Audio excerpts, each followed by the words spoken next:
Good evening friends. जैसा कि आप आजकल समाचार पत्रों से सुन रहे हैं कि कोरोना फिर लौट रहा है। अक्सर समाचार के माध्यम से आप हम सभी को सुनने को मिल रहा है कि कोरोना लौट रहा है। एक चैनल द्वारा दिए गए ताज़ा समाचार के अनुसार पिछले 24 घंटे में देश में कोरोना के 6050 मामले दर्ज किए गए हैं, नए मामले। और इस वक्त देश में 28,000 से ज़्यादा कोरोना के एक्टिव केस चल रहे हैं, जिनका किसी न किसी रूप में ट्रीटमेंट किया जा रहा है। बीते गुरुवार 6 अप्रैल 2023 को दिल्ली में कोरोना के 606 नए मामले आने के समाचार हैं। हिमाचल और महाराष्ट्र में भी कोरोना के नए मामलों में वृद्धि हुई है। समाचारों के अनुसार विगत दिवस देश में कोरोना से 6 लोगों की मृत्यु के भी समाचार हैं।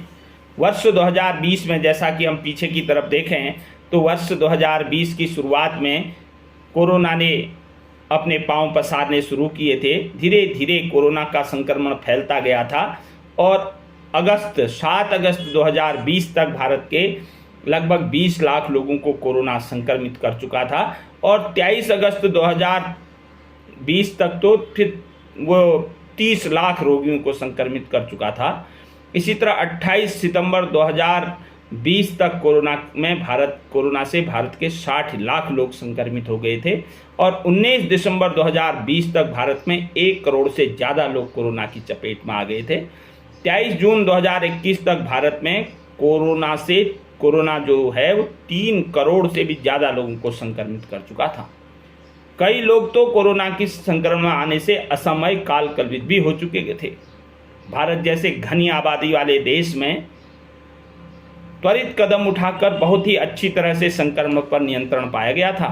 सरकार की सक्रियता, चिकित्सकों, फार्मासिस्टों, नर्सेज, एएनएम, पैथोलॉजी से जुड़े अधिकारियों, कार्मिकों, रेडियोलॉजी, ऑक्सीजन सप्लाई से जुड़े, सफाई व्यवस्था से जुड़े कार्मिकों सहित सभी फ्रंट लाइन हेल्थ वर्कर्स, प्रशासन, पुलिस व्यवस्था, शिक्षक, विकास विभाग से जुड़े, राजस्व से जुड़े सभी विभागों और जनप्रतिनिधियों, जनसेवियों द्वारा जो योगदान दिया गया, उससे देश में कोरोना से नियंत्रण पाने में बहुत सफलता प्राप्त की थी।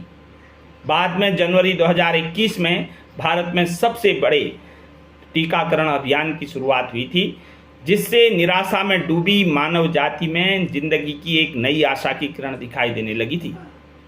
उत्तराखंड जैसे विषम भौगोलिक परिस्थितियों वाले राज्य में तो फार्मासिस्टों द्वारा भी कोविड वैक्सीनेशन में बहुत ही महत्वपूर्ण भूमिका निभाई गई। वर्तमान समय में आप समाचार पत्रों के माध्यम से पुनः कोरोना के पांव पसारने के बारे में सुन रहे होंगे और चिंतित भी हो रहे होंगे, लेकिन फार्मासिस्ट प्रोफेशनल्स की सभी को यही सलाह है कि चिंता से ऊपर सावधानी है। सावधान रहकर और प्रोटोकॉल का पालन करके से जिस प्रकार पहले देश ने कोरोना पर विजय पाई थी, आगे भी विजय पानी है, लेकिन सावधानी जरूर रखनी है। क्या क्या सावधानियां रखनी है, इसके लिए हमारी केंद्र सरकार, राज्य सरकारें, सरकारी एजेंसियां, सरकारी संस्थान बार बार बताते रहते हैं कि ये करना है, कोरोना प्रोटोकॉल का इस तरह से पालन करना है। बीइंग अ फार्मासिस्ट प्रोफेशनल, हम भी आपको यह सलाह देना चाहेंगे कि कोरोना वायरस को फैलने से रोकें। यदि कहीं पर भी कोरोना वायरस संक्रमण का खतरा है या अंदेशा हो रहा है तो वहां पर सावधानी बरतने की ज़रूरत है। कैसे फैलता है कोरोना वायरस? एक से दूसरे में फैलता है खांसने से, छींकने से, नज़दीकी व्यक्तिगत संपर्क, बिल्कुल जहाँ तक सांसें फूल रही हों, सांसें पहुँच रही हों या हाथ इन्फेक्टेड हों, किसी संक्रमित वस्तु या सतह को छूना, बिना हाथ धोए अपने नाक, मुंह, आँखों को छूने यदि हम लग जाएंगे तो इससे कोरोना संक्रमण का खतरा बढ़ेगा। अब आप सभी जानते हैं, क्योंकि मानव जाति ने कोरोना को झेला है, कोरोना के खतरे को महसूस किया है, कई लोगों ने अपने परिवार खोए हैं, इसलिए कोरोना से सावधानी बरतनी है। अब तो समाज को उनके लक्षणों के बारे में भी बहुत हद तक पता है, लेकिन इतना बहुत अच्छा हुआ है कि समाज अब घबराने की बजाय सचेत होना सीख गया है। मानव जाति इस आपदा से उबरने लगी है, उबर चुकी है, लेकिन फिर आपदा आती है तो मानव जाति उस आपदा से लड़ने में के लिए अपने आप को पहले से परफेक्ट समझ रही है, क्योंकि वो कई बातें समझ चुकी है। उन बातों को भूलना नहीं है, उन बातों को भूलना नहीं है। कोरोना के लक्षण, कोरोना वायरस अपना स्वरूप बदलते जाता है। आपने समाचार पत्रों में, मीडिया के माध्यम से या अन्य कई माध्यमों से जानकारी हासिल की होगी कि कोरोना वायरस के लक्षण समय समय पर व्यक्ति पर बदलते रहते हैं।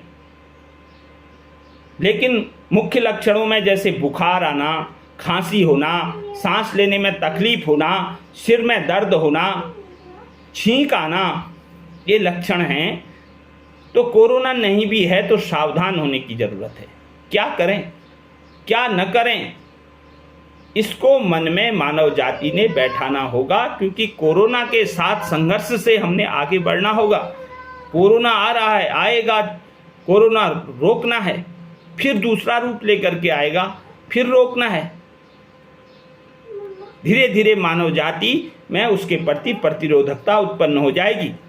ऐसा नहीं है कि अभी प्रतिरोधक क्षमता नहीं है।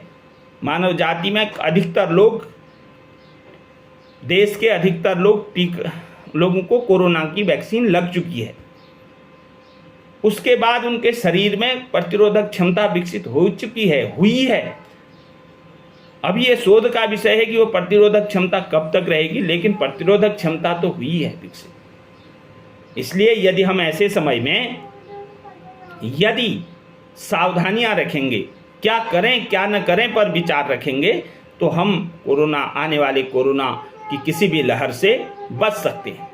इसलिए माना हमें खांसी हो रही है, खूब छींक आ रही है, हम भारी भीड़ के बीच में बिना मुंह में रुमाल रखे, बिना मास्क के हम खांस रहे हैं, छींक रहे हैं, तो हम दुनिया को संक्रमित कर रहे हैं। कोरोना नहीं भी है तो दूसरे जो इन्फ्लुएंजा वायरसेज हैं और वायरसेज का खतरा भी है, उनसे भी जूझ रहे हैं।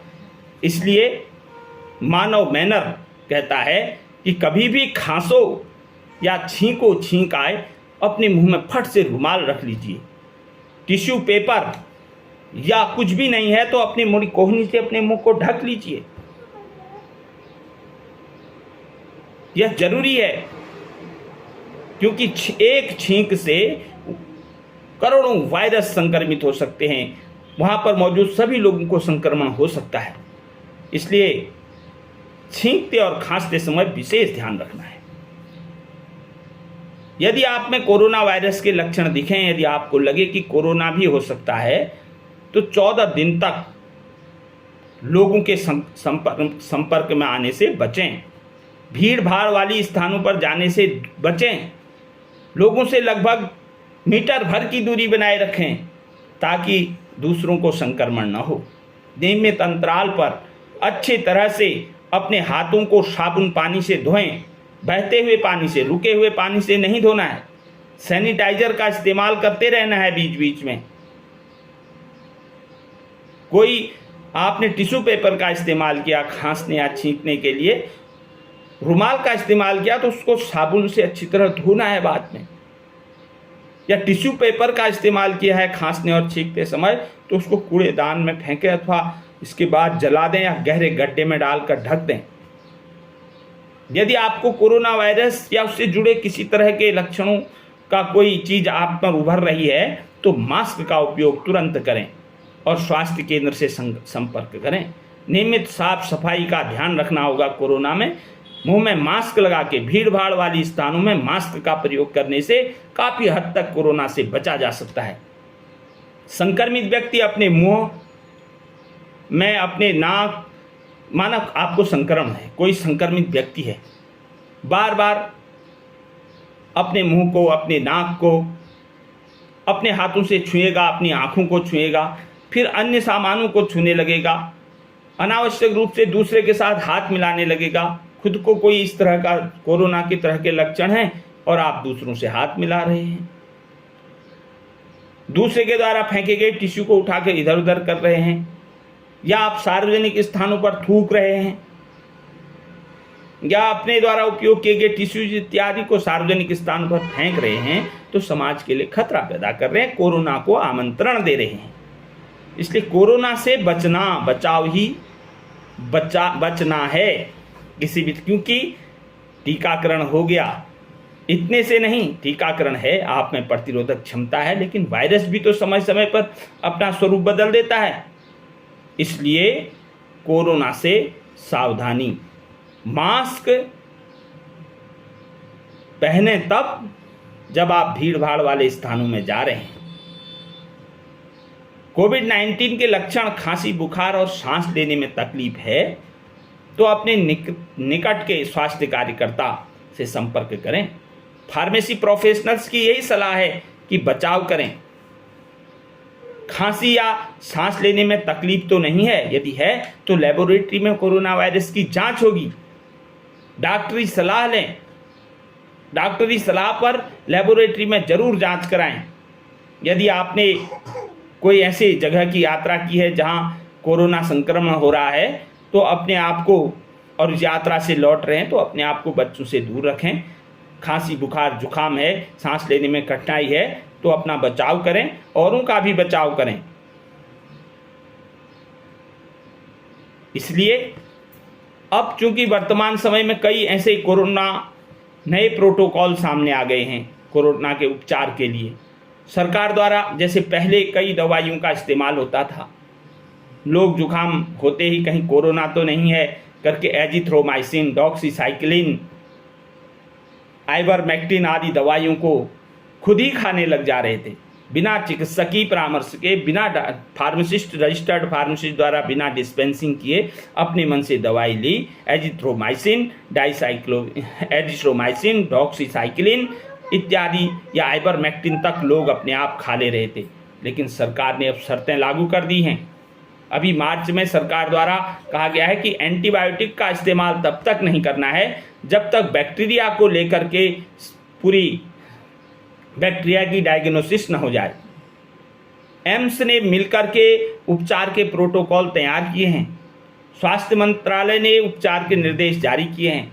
3 प्रकार की श्रेणियां निर्धारित की हैं कोरोना प्रोटोकॉल में। तीनों, जिन रोगियों में संक्रमण के हल्के लक्षण हैं उन्हें होम आइसोलेशन पर रखने की सलाह दी गई है, और दूसरे मध्यम लक्षण वाले रोगी हैं जिनको स्टेरॉइड युक्त दवाइयाँ नहीं खाने की सलाह दी गई है।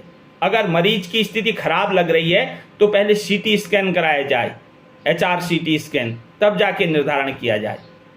24 से 48 घंटे के बीच CRP, LFT, KFT आदि ब्लड पैरामीटर की निगरानी करने के बाद ही दवाइयाँ देने की सलाह दी जा रही है। तीसरी श्रेणी में गंभीर रोगियों को रखा गया है, जिनके लिए डेक्सामेथासोन की कुछ खुराकें निर्धारित की गई हैं, जो आपके चिकित्सक आपको बहुत अच्छी तरह से बता सकते हैं, जिसका चिकित्सक के परामर्श पर रजिस्टर्ड फार्मासिस्ट आपको दवाइयों के बारे में बता सकते हैं। इसलिए रजिस्टर्ड फार्मासिस्ट की आपको सलाह है, फार्मासिस्ट प्रोफेशनल्स की आपको सलाह है कि कोरोना आएगा भी तो आप उसके बचाव के उपाय करेंगे तो आप कोरोना पर विजय प्राप्त करेंगे। जिस तरह पहले कोरोना पर विजय प्राप्त की थी उसी प्रकार आगे भी कोरोना पर विजय प्राप्त होगी। कोरोना से डरने की जरूरत नहीं, बल्कि कोरोना से बचाव करने की जरूरत है। असावधानी से कोरोना वायरस पुनः फैल सकता है, इसलिए सावधानी जरूरी है। धन्यवाद।